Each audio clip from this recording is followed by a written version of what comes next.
Don't touch that dial. Randy's Old Time Radio Show presents...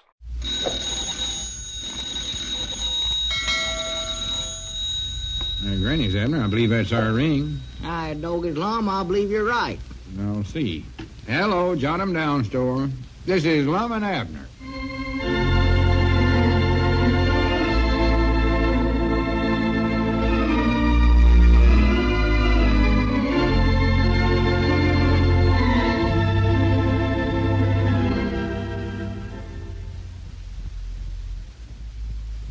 And now let's see what's going on down in Pine Ridge. Hello there, this is Dick Huddleston.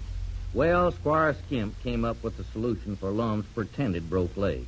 He's having a Hindu bone healer come to Pine Ridge and publicly heal Lum's leg, which will enable old Lum to throw his bandages and crutches away. Of course, what Lum don't know is that Squire's Hindu prince is just as fake as Lum's broke leg.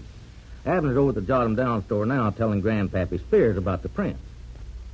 Yes, sir, Grandpap. He's a real, genuine imitation Hindu prince. A royalty. Oh, sassy fresh. Well, sassy fresh. He is done it. No royalties had come clean to Pine Ridge just to splice old Lum's pigeon-toed leg back together. Well, he ain't doing it for nothing. It's costing Lum $300. $300? Yes, sir. Well, for that kind of money, he'd have to be a royalty. Well, he is one. That's what I'm telling you. Doggers, I just can't hardly wait till he gets here so I can see him eat a batch of broke glass. Eat broke glass? Why, sure. Them Hindus can do all that stuff. Walk on hot coals, lay around on boards full of nails, all that. Well, I have heard about that. Must be some trick to it, though. No, they do it. Well, you saw 'em at carnivals, ain't you? Swallowing swords and eating fire and all that. Yeah, but that ain't like walking on a bunch of hot coals or eating a plate of broke glass. I don't believe none of that spavin'd-legged junk. Well, now, it's true. Lum showed me a picture in a magazine of one of them fellers. You oughta saw him. Outlandishest one human I ever seen. Never had hardly no clothes on at all. Just part of a sheet wrapped around him, and... Maybe he just got out of bed. He might have. Had his head all wrapped up in a bandage, laying on a board full of nails. Yeah, I've saw pictures like that. Don't know why he had his head bandaged up. That ain't where the spikes was sticking him. Well, them ain't bandages, Abner. That's his hat. His hat? Why, sure. It's a turbine, I believe they call it. Thought you said it was a hat. It is. A turbine is a Hindu hat, I think. Lord me, I never knowed you could talk Hindu. Well, I never neither till just now. Another one of my hidden talents, I reckon. I done pretty good, didn't I? Oh, sure. Well, maybe you and the prince can sit down and have a nice talk with one another. Yeah, we could, all right. Leastways, you could if you stick to the subject of hats. Yeah, we'll just talk about turbines. Good idea. Where's this prince at, anyways? Might run over and have a long chat with him. Well, I don't believe he's in town yet. Subject on hats. Yeah, well, the last time I talked to Lum, he weren't here yet, Grandpap. Well, whereabouts is he going to stay at when he does get here? I don't know. Ain't heard nobody say. More like, let's stay over that, now, wait a minute. Doggers, where would a Hindu prince stay in this town? Everybody here sleeps in beds. Well, natural. What do you expect folks to sleep in? Hog troughs? No, I mean this Hindu's used to sleeping on nails and spikes and all such as that. Oh, yeah, that's right. I forgot about that. Yeah, he's going to think we ain't very hospitable here in town. More than likely think we're old-timey. Well, now, here's the idea, Abner. I ain't slept in them beds over at Sister Simpson's boarding house myself, but from what I hear, some of them beds ought to do the trick. Well, they do say it. That's just like sleeping on a board, all right. Yeah, and with them springs sticking up through the mattresses, I believe you'd get the same effect as spikes. Yeah, well, would do in a pinch, I reckon. Wouldn't be quite as comfort as spikes, I don't suppose. No, but when a feller's traveling that way, he has to put up with some uncomforts. Got to rough it a little. Yeah. Of course, now, what's he going to do for victuals? Victuals? Why, sure. Everybody around here eats food. Ain't nobody I know of that sets a table of broke glass and ground up razor blades and all that. No, I can't think of nobody offhand around here neither. Oh, they don't do it, Grandpap. Well, I guess you just have to eat over there at Luke Spears' lunchroom. Now, Grandpap, that's carrying things too far. Why so? What are you trying to do, give him the indigestions? Don't forget, he's a prince. We want to make a good impress on him. Abner, let's also not forget that Luke is my nephew, my own flesh and blood. I resent any remarks like that about our family. Let me ask you one question, Grandpap. Can you eat that meatloaf that Luke serves? Well, no, but who can? All right, then. But I'd think a varmint that swallows razor blades could handle a meatloaf all right.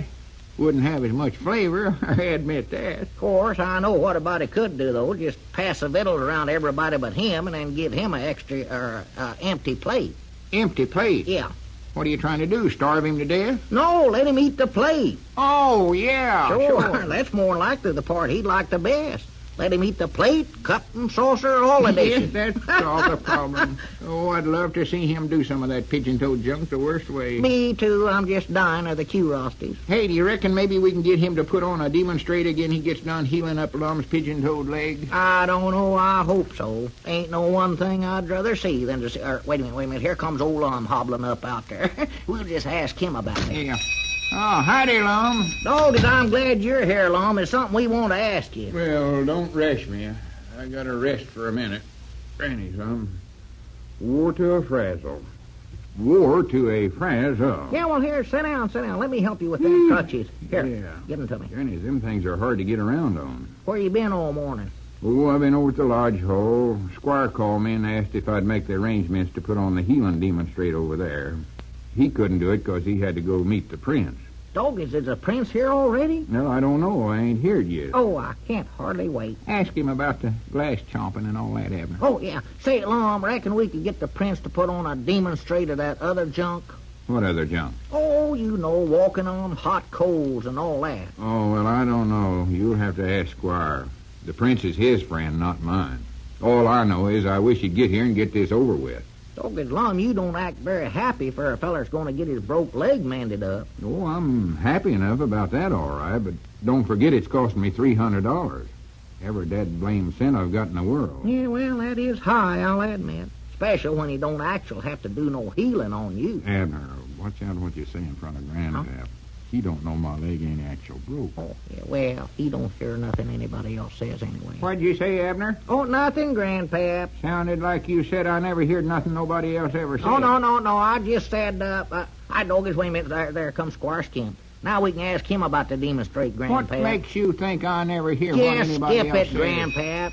Well, howdy, Squire. Come in. We want to ask you something. Yeah, come on back, Squire. Well, good afternoon, gentlemen. Good afternoon. I got the lodge hall first, like you told me, Squire.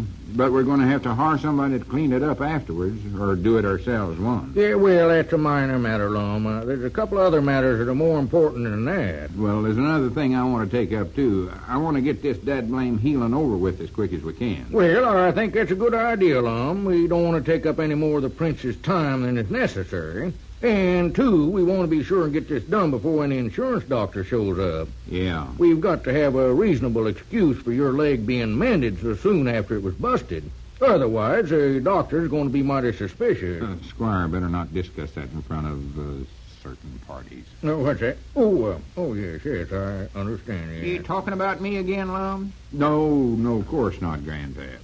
Something peculiar going on around here. Say, Squire, what we want to ask is, can we get the prince to put on an extra demonstrate? You know, walk on hot coals and all that. You swaller broke glass and set on nails. No, you mustn't do that now. We mustn't tax the prince's powers like that, no.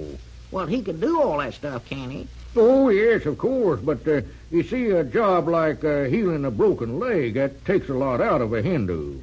Yeah, but he don't actually have to do no healing on Lum. Abner, hush up. Huh? We won't ask the prince to do none of that other junk. Just get my leg fixed up and let it go at that. Yes, sir, we can't ask the great man to do any more than that, especially in consideration of the low fee that he's getting. Low fee, $300? Well, Lum, it's low for a man of his wealth. Of course, now, it just occurred to me that there is a way to raise the ante a little bit there. We might nick the public charge the public 25 cents a head to see him demonstrate on you. You know, we don't do no such a thing, Squire. If he ain't satisfied with the 300, we'll just call the whole thing off right here and now. Lum, you can't do that. And I think you realize why. Yeah, I know, but And you said yourself we'll need some extra money to hire somebody to clean up the lodge hall and put the chairs away and all that. I'll do that myself. We ain't charging nobody to see this. Yeah, all right. Don't get all head up about it. We've got other problems to figure out now anyway. And the first one is we need a place for the prince to stay. Yeah, when's he going to get here, Squire? Well, he's already here, over at my office. He is. Yes, I didn't tell you. That's where I went this morning. I met him at the county seat. Oh, yeah, that's right. Doggies, we ought to had a parade for him when he come to town. Why, sure. This ain't no way for a prince to sneak into town. Or to tore up paper and throw it up in the air and let it fall down on him. Give him a police escort. No, that's one thing the prince has a horror of, the police. That is, police escorts, I mean. Very sensitive man, the prince. Well, we could have the constable walk around town. No, just forget that idea altogether. What's the big problem of where he's going to stay at? Can he stay at your place, Squire? No, Mrs. Skimp won't let him in the house. Mrs. Skimp feels that our humble abode is not grand enough for an illustrious member of the royalty like the prince. Oh, I see. And I checked with Sister Simpson, and she hasn't got a single vacant room at the boarding house. Squire, I don't know whether our place is lustrous enough or not, but I'd sure be proud to put the prince up over there for the night. No, Abner. Royalty ain't going to want to stay at Well, your... I think that's a fine idea, and I appreciate it very much, too, Abner. I'll accept for the prince. Well, good. I'll go over and tell him right now he's all fixed up. Lum, you better come with me, too. I think we better have a little rehearsal before the performance tomorrow. Yeah, all right. Yeah, I want to meet the prince anyway. Why, of course. I'll be back after a while, Abner. Hey, wait a minute, Lum. You forgot your crutches. Huh? Oh, yeah. Well, hand them to me, Abner. Yeah, all right. Here you go. Kick 'em. Yeah, thanks. Now, hurry up, Lum. I'm hurrying as fast as I can with these dud-blame things. I told his grandpap I done it. Done what? Don't you see it? They won't let the prince put on a demonstrate the lodge hall while we'll have him put one on for me and you over at my place. Huh? You come over to supper tonight, too. We'll put pin cushions on his chair and serve him a bowl of ground glass and get a box of hot coals for him to stand in. I don't know what all. Jimmy, now you're cooking, Abner. Oh, no, I tell you, Grandpap, this'll be a night we won't forget for a long time. Nor the prince neither.